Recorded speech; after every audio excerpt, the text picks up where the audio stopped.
തങ്ങളിൽ നിന്ന് തട്ടിയെടുത്ത കാശ് തിരികെ കിട്ടണം, അതിന് മതിയായ ഒരു അന്വേഷണം വേണം എന്നതായിരുന്നു ഇന്ന് അനന്തകൃഷ്ണന്റെ വീട്ടിലേക്ക് മാർച്ച് നടത്തിയ പ്രതിഷേധിച്ച ആ സ്ത്രീകളുടെ പ്രധാനപ്പെട്ട ആവശ്യം. കേസിൽ പോലീസിന്റെ അന്വേഷണം കാര്യക്ഷമമല്ല എന്നത് ഇവരുടെ പ്രധാനപ്പെട്ട ആക്ഷേപവുമാണ്.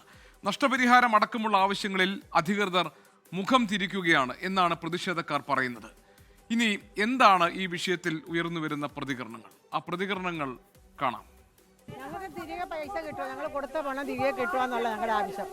7 മാസത്തോളം ഞങ്ങൾ ഇതിന്റെ പുറകെ ഗ്രൂപ്പ് കൂടുന്നു. അവിടെ തൊടുപുഴ 2 പ്രാവശ്യം കൂടി, കരിമണ്ണൂർ 3 പ്രാവശ്യം കൂടി, പിന്നെ ഉടുമ്പന്നൂർ കൂടി, തൊടുപുഴ ക്രൈം ഓഫീസിന്റെ അവിടെ കൂടി. ഇത്രയൊക്കെ ചെയ്തിട്ടും ഇതിനകത്ത് ഒരു നടപടിയും ഇതുവരെയും വന്നിട്ടില്ല.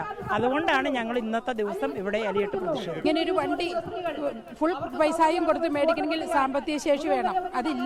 അതില്ലാത്തവരാണ് ഈ പാതി വില എന്ന് കേട്ട് കഴിഞ്ഞപ്പോൾ കൊണ്ടുപോയി കൊടുത്ത് ഇങ്ങനെ ഒരു സംരംഭം ഏറ്റെടുക്കാനായിട്ട് ചെന്നത്.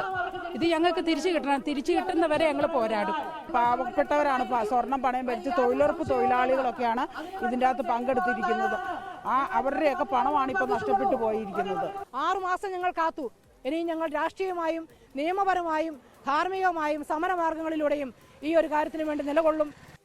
ലോകത്തെവിടെയായാലും ഏത് സമയത്തും 24 വാർത്തകളും ഓഗ്മെന്റഡ് റിയാലിറ്റി പാക്കേജുകളും എക്സ്പ്ലെയിനറുകളും വിശദമായി കാണാൻ ഞങ്ങളുടെ യൂട്യൂബ് ചാനൽ നിങ്ങൾക്ക് സബ്സ്ക്രൈബ് ചെയ്യാം.